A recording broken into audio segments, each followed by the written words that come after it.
Hi, everyone. How's it going? I'm Bonnie Violet, trans, femme, genderqueer, spiritual drag artist, digital chaplain. I'm Pacey, trans, masked, non-binary, recovery, and mental health advocate. And welcome to Transjoyboise podcast, where every story, laugh, and act of joy is a stand for our community. We'll get there. We uplift bold voices, share real experiences, and celebrate trans lives thriving. Tune in, connect, spread the joy. Because transjoy is unstoppable. Transjoy is so much better than me learning my words. Anyway, we'll get there. Perfect. It's fantastic. Oh my goodness. And this week we have a guest with us, and we're really excited to have Nikson Matthews with us. Yeah. I am not as polished on the intro for Oh, myself. like we are. You all just nailed that. So yeah, I'm Nikson. I use they, he pronouns, identify as genderqueer, transmasculine. And I'm really excited to be here. So, some of the background, we talked a little bit about, what do I do? So within the community, I am the state chair for the Idaho Democratic Queer Caucus. I am the policy and community advocate with Add the Words Idaho. So I've been doing some work there as well. I'm just trying to live my life and find some joy as a trans person in the state of Idaho. So, yeah. Mm-hmm. And we are so glad that you're here. You're like our first official guest on the podcast, and I think it's so perfect. Yeah, definitely one of the first people we thought of when we were thinking about who to have on the podcast. So appreciate that. I think especially right now with it being the legislature. Where do my words go for this? What are we doing right now? Today. So yeah, we're in the 2025 legislative session. Yes. So you were like basically I there. was You getting got it. there. You're right.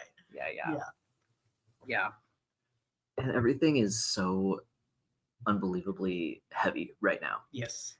And I think it's really important to have, trans voices, not only, here to inform everybody, but in official government settings. Absolutely. Yes. 100%.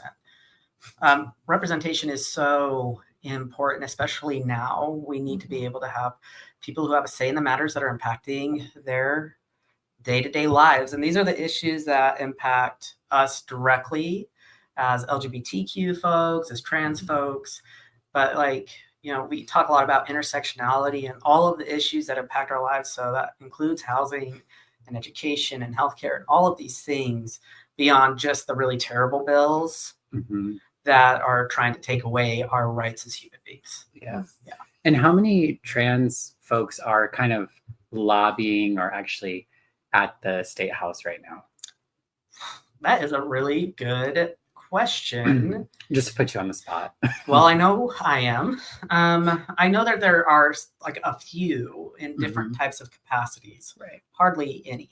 But there's not like is there an organization there's no organization that really even focuses just on trans folks. Is that correct? Or is there?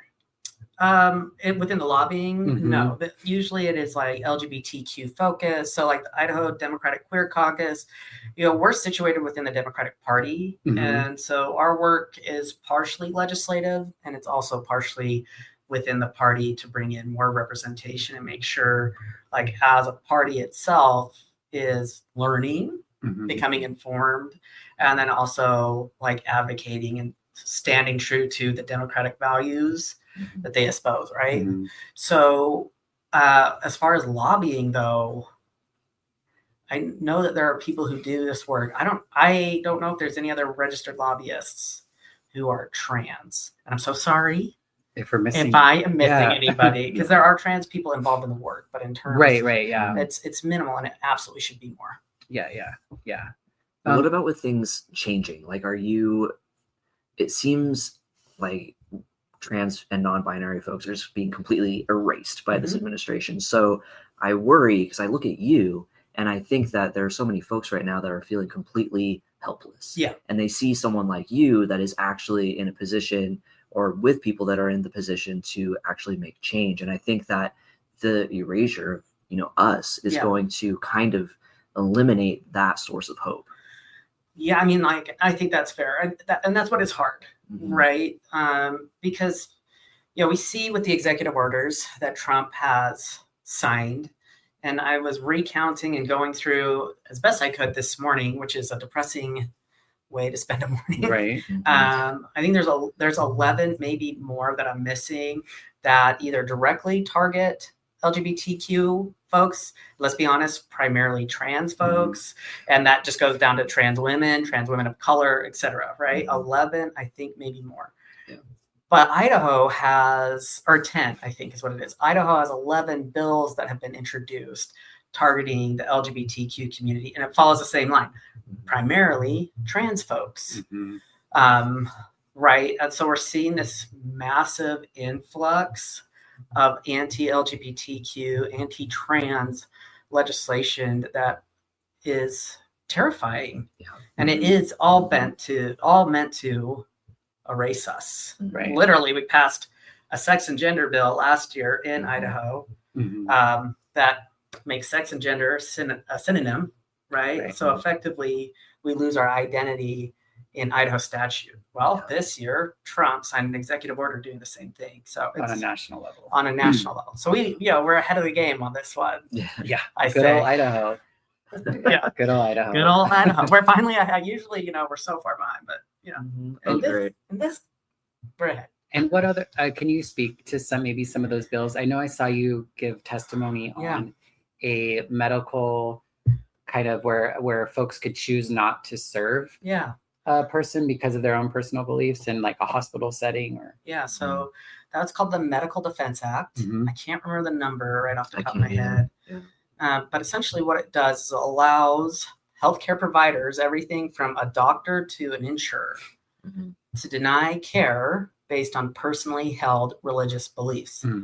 Now, when the sponsor of the bill, who is Bruce Skog, came forward and he talked about this bill, and all the people who testified, it was really clear this is about gender affirming care. They talked about vaccines and vaccinations. They talked about abortion, but primarily it was, I'm a doctor, I'm a healthcare provider, and I don't want to provide gender affirming care. Don't make me do that. Got you. This is like particularly dangerous. And I think is a really good example. Like this kind of legislation isn't just harmful to trans folks, even though it is clearly directed. You grow up in I grew up in a town of 250 people. You come from a small community. You have one doctor and they say, I don't want to provide you care. What is that person left to do? Yeah. And so this impacts everybody and it's absolutely unethical. And so that's one example. And is that happening at a national level too? Because I thought I was reading something recently through the ACLU that was also talking about how some folks maybe would go to like a neighboring state to receive care or whatever, but even that is potentially going to be blocked in some way. Or is it a state to state kind of situation? So right now, my understanding is it's state to state. That does not mean it couldn't change, but you've got like Washington State, who is like doubling down on protecting trans rights, access to abortion, access to all of these good kinds of care. I was literally just like scanning through some of the legislation that Washington State is introducing. And I'm like, we could be like actually taking care of people. How beautiful. Right. That act is concerning to me for a number of reasons, because we've seen these before where it's like it's anyone who provides care, right? It's first responders. It's even when I was reading it, even a pharmacist can say, so like you can jump through all the hoops. You can finally find a doctor who is like, I'm going to prescribe you your HRT. And then your pharmacist can be actually, that goes against my beliefs and just, and that's okay. And I feel like you're exactly right. It's opening the door for any kind of prejudice to be acted upon just with this hatred and refusal to care for people. Yes. And it's starting with us, but it's not ending with us. Probably birth control as well. I know abortion really isn't an issue now because we're in Idaho, but like there's still access to birth control would probably become even less. Yeah, it is literally any sincerely held belief that somebody could say, I don't want to do that. Now there's supposedly provisions in there of like, and it's written in there, they have to let the person know that they won't do it for that reason so that there can be somebody else who comes in and does it. But we're, again, talking about a state that is very rural, right? Where access is limited already. And if we have a lot of doctors and providers and insurers who feel this way, how many people do you have to go to? The other aspect, and I'm a big this is a horrifying bill. It's incredibly harmful. And also I like to be really clear on the reality of it so that people understand it. Yeah. This does not apply to emergency care. Okay. A person cannot deny emergency care based on closely held beliefs, which is an important distinction. That's at least right. Some good news. But healthcare was never meant to be about emergencies. For emergencies, yeah. Healthcare is so much about prevention. And if we are not doing that kind of healthcare, that's going to lead to more emergencies. Right. Yeah, yeah. What about the SAVE Act? That's SAVE Act. That's this one's wild, everyone. Like every time I look at the news, I'm just like, what level of idiocracy are we on today? And this one is where anyone, and they're saying that it's aimed at women mostly, which is not great, but it's going to be the trans and non-binary community too. It's your legal name has to match the name on your birth certificate in order for you to be able to vote. Yeah. Okay, well, I need to look this one up. Yeah, it's called the SAVE Act. Okay. And that's at a national level, right?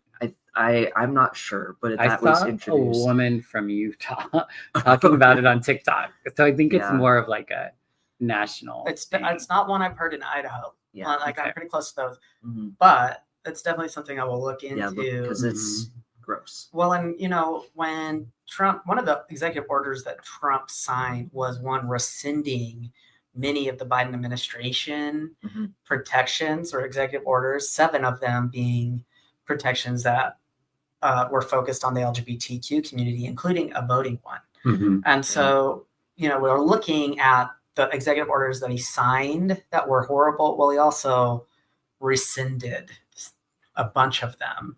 And this is all heavy and hard, and it's dark, rightfully so. And I will say that's why I'm so grateful for organizations like Transjoy Boise and some of the other organizations in Idaho who are really focused on building community. Yeah. Because we have to do that. Yeah. This is a long game. This is not something we're changing immediately.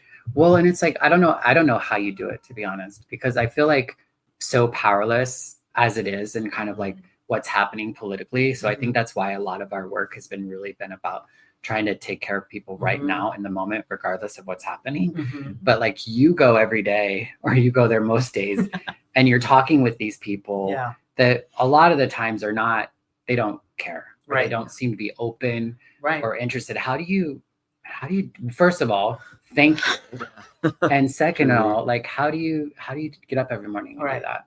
I mean, like some days are harder than others. Like, I mean, I'll just be like honest. I've absolutely had some like breakdowns where I have just like sat and cried because it is so heavy and it is hard to keep doing this work. And it's painful to show up and to talk to people and be like, I am a human being. My community has so much humanity and beauty and like the wonderful people. Right. And to have them just kind of look through us and still push bills that are really harmful. So, just like we are building our community, I am lucky to work with people who I don't have to do this alone, who are, talking to them on text messages or, we're doing phone calls, whatever we need to do, we're all supporting each other because this is really hard work. But for me, and I think this is something that anybody who wants to,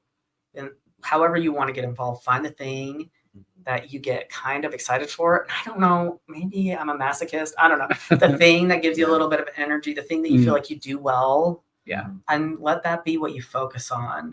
I ran for office a year ago. About a year ago, right? Yeah. For the primary. I ran in the primary for District 16. And I found that this is something that I really enjoy doing is talking about politics, talking to legislators, talking to organizations about and lobbying. And so I have built some trust and networks. I have a lot of privilege. I'm a trans masculine white person with a beard, and I can walk through that place and have relative safety. And so this is something I can do. Mm-hmm. And could you tell us a little bit about what the process was like running for office as a trans man, even in a district that like is probably more likely to elect a trans man than any other district in Boise? Maybe there's a couple other, but very few. Yeah, District 16 is very blue. I mean, I think it's been over 10 years since there was a Republican, and there wasn't, but that's how long back I had looked. So all of the legislators in District 16, which is like West Boise and Garden City, right? They're all Democrats. Right. And District 16 was the first district to elect openly gay man. Now we had an openly queer person elected that was Cole LaFavor, first ever in Idaho. We've had, and then John McCrosty was elected in District 16. And right now Idaho has one out elected person in office, and that's in a city council role. Oh wow. So I did feel like it was a good opportunity, a good place for me to run. And I ran a campaign for, I think, over a year. And it was an interesting experience because I think a lot of people were like, who are you? Like, what? Because I'd been more involved in community advocacy, not political advocacy. So I just kind of like showed up and like, I literally walked up to Senator Robbie at this town hall. And I was like, I'm Nikson Matthews and I'm running for office. Like that was the first time I said it out loud. And I think she was kind of like, who are you? What's happening? Like nicely, but what pushed you to do that? Because I watched HB 71, which was the gender affirming care ban for youth. And I'm sitting there and I'm watching young people see their healthcare being taken away. And it felt like a moment where they're like, what is my future? And I'm like, okay, we need representation in that building. Knocking on doors was interesting. I didn't get elected. I ran through the primary. I came in second out of 4. It was the most competitive primary. I outraised a lot of people, which is a big deal. But I go knock on doors, and while a lot of people were excited and supportive, I certainly had moments, like straight to my face say, well, I'm not going to vote for you because you're a trans person and nobody will take you seriously. You won't be able to get anything done. And these were Democrats, by the way. These are people who, should feel differently. And, we need them to also see, representation is important. Let's make sure we lift that up. So that was disappointing to have that happen. I'm sure. Yeah. Because it's like we've talked about this before. There are so many traits and characteristics that make you and that make you qualified to run for office. And then they look at one thing that's as trivial to me as like the color of your eyes. And they're like, no, you're not as good because of that. And it's like, are you stupid? Like, well, people often want to people always want to say like, why does your transness have to be your whole identity?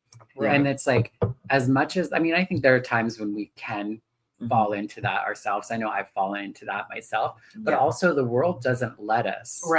They don't let us not be trans. Exactly. Like they don't see us not as trans people. Unless we happen to maybe pass or maybe people don't know that about us. It's very rare that we're in a situation in which our transness is not like. That's true. Seen, I guess, or part of the. It's like thrust upon us. Like they'll say both things. Like they'll say you make it your whole identity out of one side of their mouth, and out of the other side they'll be like, that's all you are. Okay, so like damned if you do, damned if you don't. Like we're in a losing situation either way. And I opted to be out. It was really important to me to be an out trans person running for office because I knew it was going to be a hard race, and I knew there would be a good chance I wouldn't win because of who I am. And I actually, for me, I felt like it was really important to be out because I could have just not. But I thought it was really important because that was the whole, like the spirit of the decision. The reason is because we need representation. And I kind of was in this mindset that I thought, I think a lot of people will feel the same. And I was prepared. I showed up. I was ready. I knew the issues. But I think ultimately that had an impact. I remember meeting you like was it like 2 years ago that you moved back to the area, right? Because I think you a little moved over 3. Yeah, like you moved like a Maybe little. 4. I remember we kind of met. We met when I first kind of moved back, Yeah. and I knew you hadn't been here too long, and then it was like next thing I knew you were Yeah. running for office, and I was like, wow, which was fantastic. Yeah, it was really yeah. great to see because I think we both felt drawn to come home Absolutely. because we lived in places where we could have better experiences as trans people, but like I was, and like you were sharing with me, like just drawn to like, this is my home, and I shouldn't have to leave in order to live here as a trans person. I'm grateful that I had the opportunity to, but I am in a place now in which I can come back. I can deal with the shit of being a trans person in public and hopefully work toward being a part of like making it a better place for us so that people don't have to leave, or those who are unable to leave can hopefully have a better experience. Absolutely. Yeah, because I know a lot of people want to leave, and it's really complicated. Like the process of leaving is not easy, like especially if you're trying to get into a different country, because the rest of the world is like, that's messy. We don't want any of that. It's like, I mean, well, you're basically leaving like refugees into like other, even if it's just other states or other countries. And so, and I think like people don't realize, like, even if you could come up with the money, or you could find a place to land in another, like maybe, you know, because I know there's things being done to help people move and get to these places.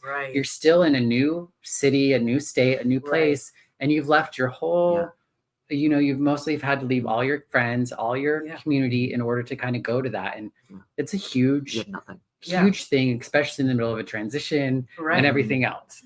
Well, and you like the cost of moving, and then the finding an apartment, putting down payments on an apartment, finding a job that you're going to be able to have to pay all of those bills. Like it is, when I decided to leave, it was shortly after I came out as trans. So I came out first as lesbian and then later as trans. And it was scary. Oh my goodness. People would say shit to me in the grocery store. I'd be walking my dog down the street. They'd yell at me from their cars. Oh, wow. The worst was TSA. I got, took my new ID to the TSA, and the person looked at it. And this was before you would like, no, that was the same. Never mind. But anyways, they looked at it, they looked at me, they looked at it, and they looked at me. Then they called 2 TSA agents up to escort me through. Oh, wow. And it was, I mean, and it got worse from there. And it was really a scary experience. So moving felt like a must at that point. And it took me a long time to be able to, I had been planning, I'd been saving, but it took me a long time to make it happen. And it's hard. And it was wonderful. Quite frankly, being in a place that affirms you. I felt safer. But Idaho is my home. I never thought I'd be back here. And here I am, and we love it. And we hate it. And I'm so glad that you're here too. It's wild because I'm from Reno. But I've lived here all of my adult life. So like, you know, when I think back to Reno, I think of like school and being a kid. You know, I don't like it there. I think it's gross. But here I have my life. I have my friends. I have everything I've worked for. And the idea of having to leave, not because I want to and I feel like it's time for me to move on, but because I have to, is terrible. It is. And it's really difficult to reconcile that.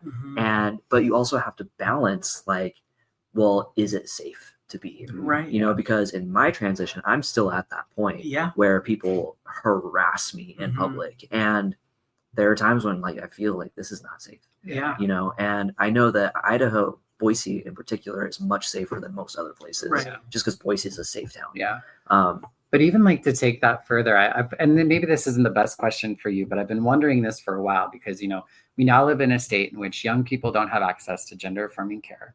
Many adults, including myself, don't have access to gender affirming care any longer.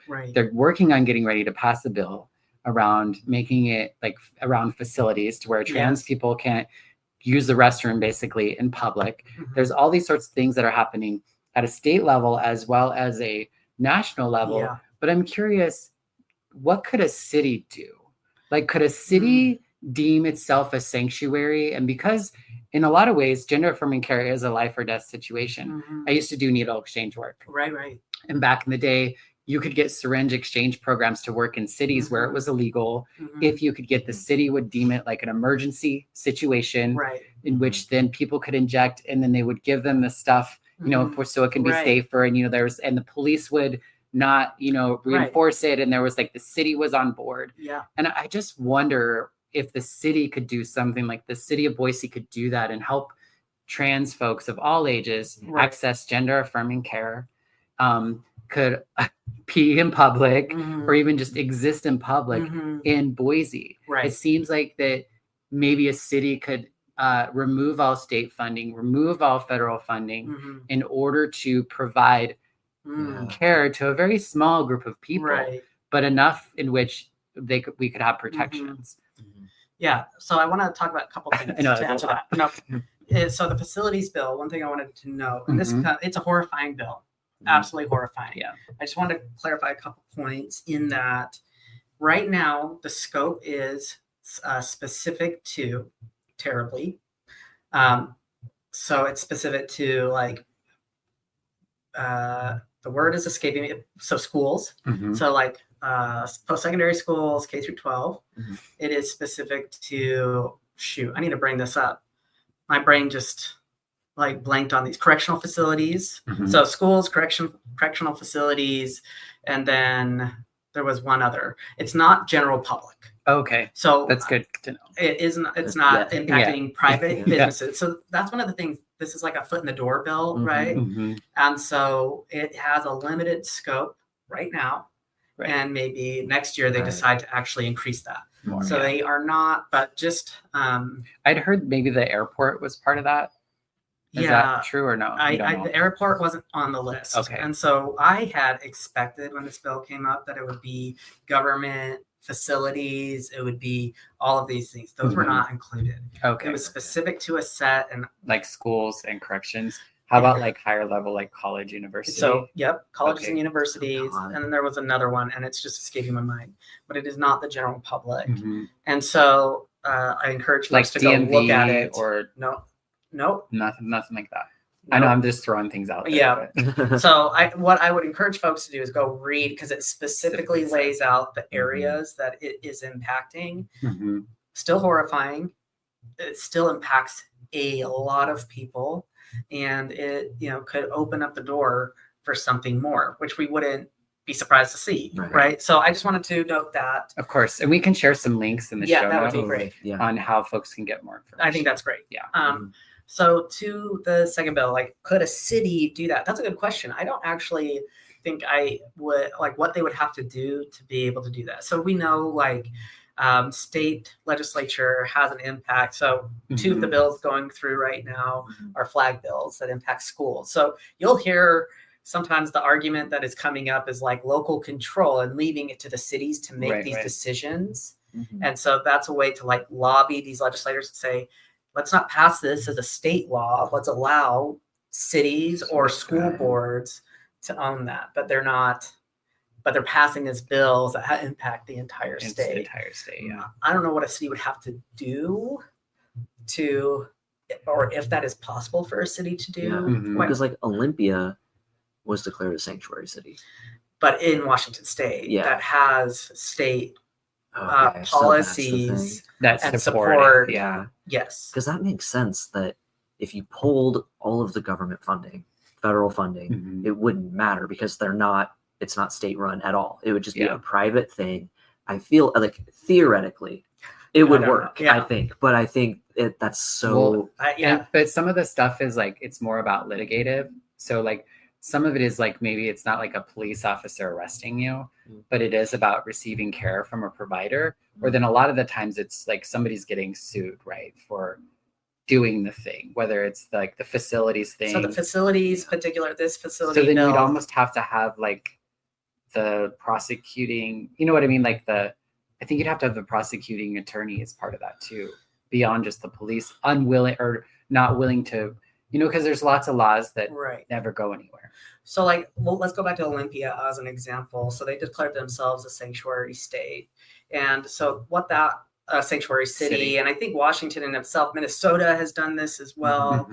Part of that is, say somebody goes into I'm not a lawyer here. Everybody just like, Right. if somebody goes into that state and Idaho decided to pursue that person for XYZ reason, right? They're saying we will not use our funds to help aid in the prosecution or whatever of this person who's come into this place. Right. So that's part of it. Now, as far as like a city doing that within a state that has laws passed, I don't know the feasibility on something like that.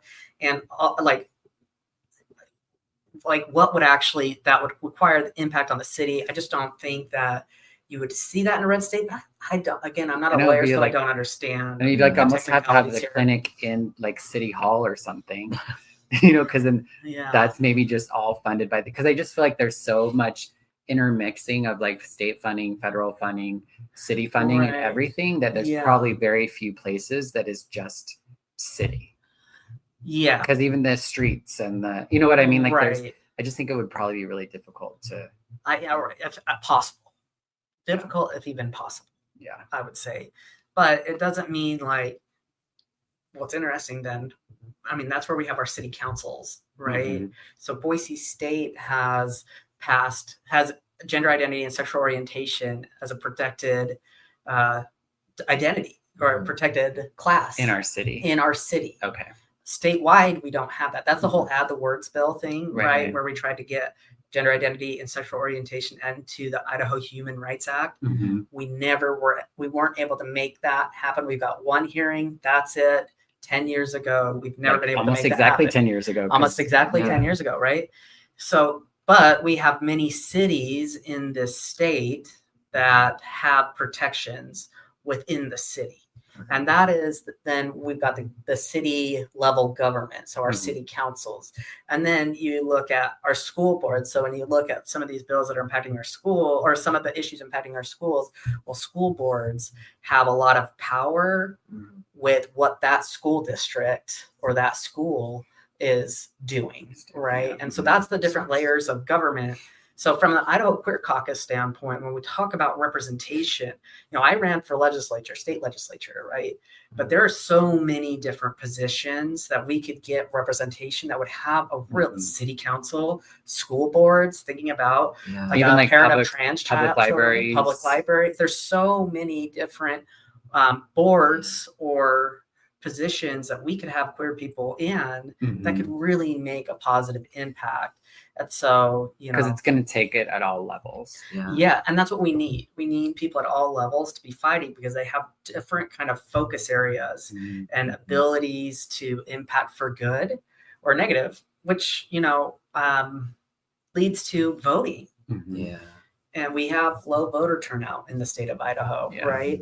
And this is I love your perspective on this. This is something like I recognize and respect the fact that a lot of queer people have a lot of negative feelings about the party system, about Democrats, about elections, about like everything politically that is happening and are divesting from that because they don't see the benefit. And I understand and can respect that. You know, and I'm curious what your perspective is or how you've been seeing things because, you know, it's a topic. I think I have always been, I don't know, I've always loved what like our institution and our judicial system. I've always been fascinated by it. And I've always thought that our government was efficient and it was fair. And we have these checks and balances and I respected it.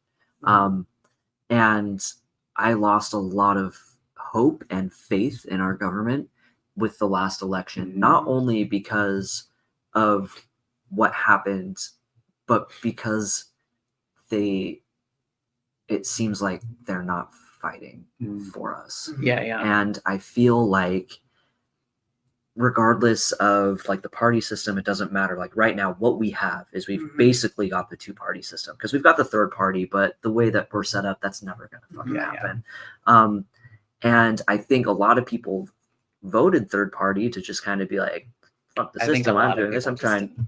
Yeah, that too. But I mean, it was honestly heartbreaking because I did always have a lot of faith in our government. I always did. And and I just don't anymore. So now I feel kind of lost politically, Right. because before I was always very leftist, so I would always vote Democrat.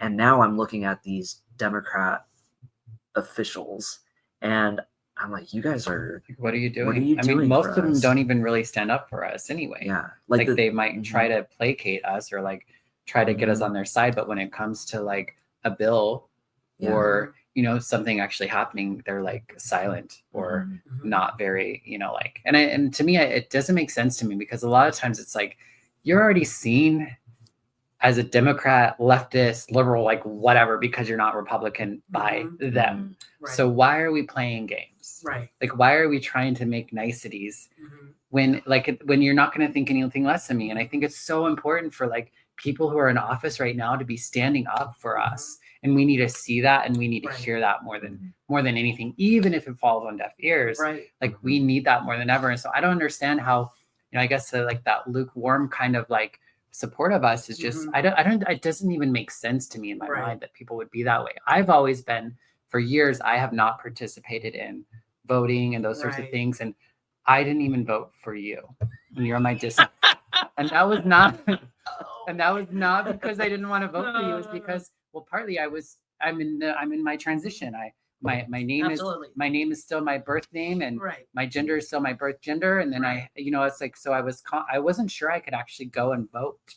And so I didn't, and I was scared. So I just didn't even look into it. Yeah. And then after you ran and then you lost, and not to rub it in, and then like when it was time to vote for president, I still wasn't going to vote for president. Right. And then for whatever reason, the last minute, I think I felt like I needed to do something. And I think I actually was starting to see that maybe we needed to try to have some sort of power in the process. And so I talked a lot of shit about I went and voted for the first time, and like, it was easy as a tranny. Like, did we say that on the podcast yet? No, not yet. Not yet. But not to Nancy Mace. We say it. Right. Exactly. We say it.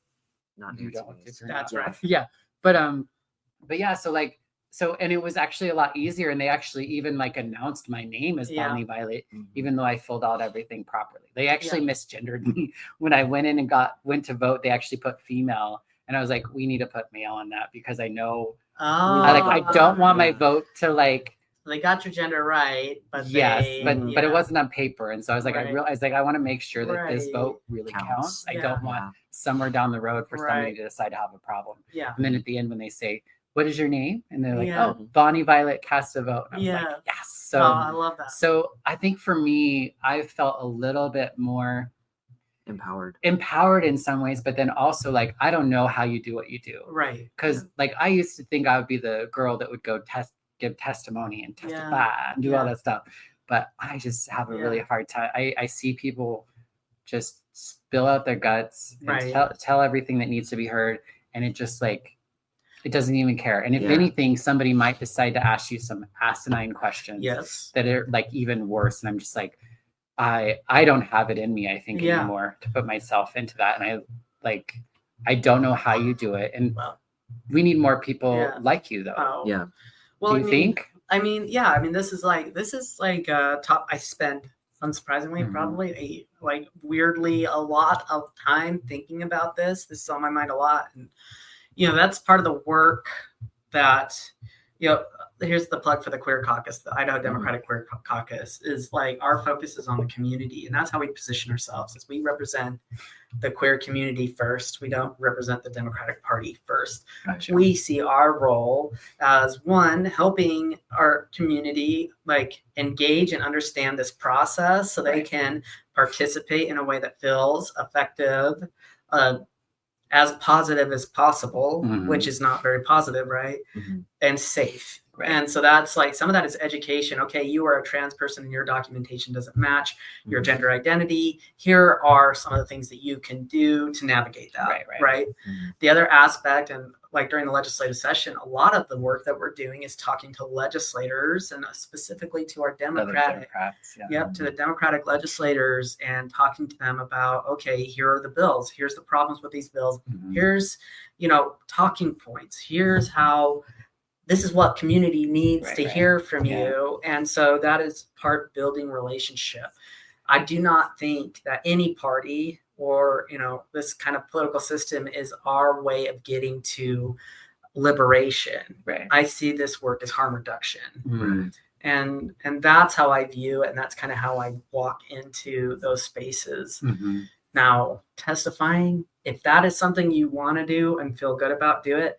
If not, it can truly be harmful. So there is never an expectation to go and participate that way. Well, and I think one of the things that you did recently with the words rally, and I actually don't know if it was the rally itself, but there was an action prior to the rally that was around the gay marriage situation. Oh, yeah. And I remember you talking about this as a strategy in the past. But whereas like there was a whole bunch of people who came into like to the hearing, right? Yeah. In order to give like testimony, or it was open for public comment. Yeah. And so they opened it up, and then everyone who was in support of or like against the bill in this particular situation, all the people on our side, they got up and left, which was most like 90 some percent of the people in the room to talk about this bill were our people. And then they got up and left, and then went outside, and then got on social media and kind of gave their testimony there. Yes. So this is kind of an effort that we are, and it's a growing effort. I think this is the first year really kind of like looking at, okay, well, the last couple of years we've been doing testimony. We know people go up, they talk. And I mean, last year we had a couple of hearings where every single person who showed up was in opposition, and we hear in the background they've gotten hundreds of emails in opposition, and they pass it through with a do pass recommendation. So you literally are walking in and everybody's saying, no, this is bad. And this is, not just queer people. That these are doctors, and these are religious leaders. These are people who, have that perspective as well, right? And so this year we were kind of like, what can we do differently? And this is a group of people who are working on this. How can we do things a little bit differently and not put people in front to testify when this is such a harmful experience? So that's what came out of that, is this walkout during the marriage memorial. Yeah, because I feel like we might have more opportunity to sway public opinion, right? Especially when we can go out into like our communities, and talk about being trans and how these bills or situations are impacting us. So if we can get on social media, if we can talk at our work or our church or those sorts of things, I think it feels like that is another space in which we could share our experience, which I think is a powerful thing for any person to get to do, is to speak our narrative. But I think it's important that it's received, and I love that you were able to like kind of find a way in which people can still testify and put themselves out there in this way, but that it doesn't fall completely on deaf ears, that we can do something more with that. I mean, there's value in just being able to, there's like, is it cathartic to be able to like stand up and do that just for the individual. But also sometimes it feels like, but there's so much, like so many people need to hear that. And, so, I mean, just right before here, I was down at Roots Cafe. Love Roots. Love Roots. Love Roots, everybody. Yes.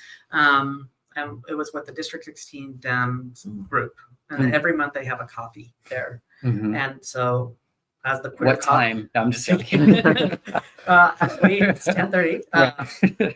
We went, the Queer Caucus presented and did just that, essentially walk through all of these terrible bills, walk through all of these terrible executive orders. And it was really interesting because a lot is happening right now, right? Like it's hard for anybody to pay attention to one specific thing. But this is why it's also important for opportunities like this, where we can say focused hour, here's what's happening to this community, to our community.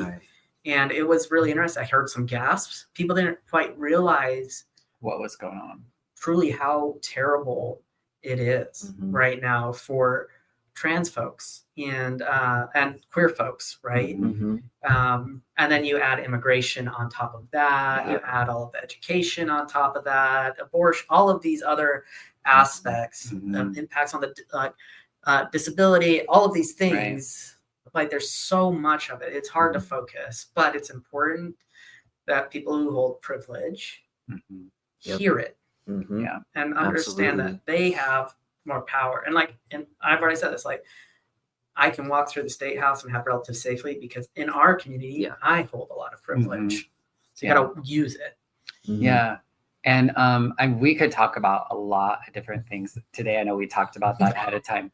But what would you like to say to people that are come across our podcast or watch us about how they can get involved? Right. Or like, what would you say to them? Right. Well, to allies, Look right into the camera. No, I'm to our allies, like, get educated, get informed, follow creators, follow Transjoy Boise, follow Idaho Democratic Queer Caucus, follow Aaron Reed, follow independent journalists that are talking about these issues, and become informed and stop having to rely on trans and queer folks who will continue to provide information.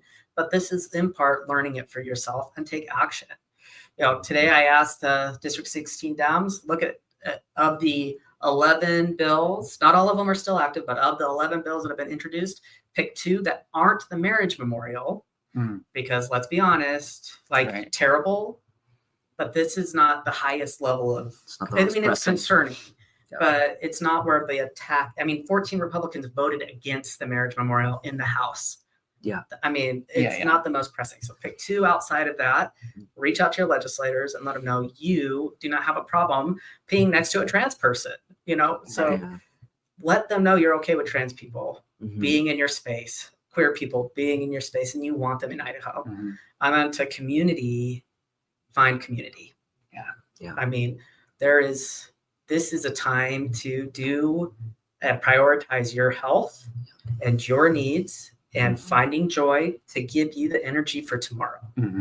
Know that there are trans people who live into adulthood, that there is a future, and our future is in our community. And you both got older on the same day. On the same day. Think about trans people getting older. It's important, like, as queer people, we have gone through so many different moments. The AIDS crisis 10 years ago with the work, so many different things. We've made it through it. It was absolutely horrible. Not everybody did, right? But this is where community comes in and takes care of each other, and you can grow up and you can grow old. That's my big concern, is people who don't see themselves in the future. Because it's, we've talked about it, how we don't want to focus on resilience. We wanted to focus on the positivity, but life and living. But you can't always, it is an asset. It's a strength that we have, and we are resilient. We will get through this, but in order to get through this, we need to be focusing on the things that bring us joy, like love, community, really making sure that we are taking care of our mental health, because like you said, this isn't a sprint. This is a marathon. We're going to be in this for quite some time, for the foreseeable future. And I think getting, with your community and going to events and just making a safe space for yourself to kind of navigate the next few years is going to be how we get through it. 100%. And joy and like living life and happiness and exuberance and all that sort of stuff. You can look at movements over decades and see that, like, some of the most marginalized and most resilient people, they know how to, like, they're creative as fuck. They know how to have a good time. They sing and dance, like, absolutely, like, you know what I mean? Like, I'm like, and I think that we have to tap into that just as much. Like, that's one thing that we can learn from the people who've come before us in helping us to get through what is and what is going to continue to be a difficult time to exist as trans people.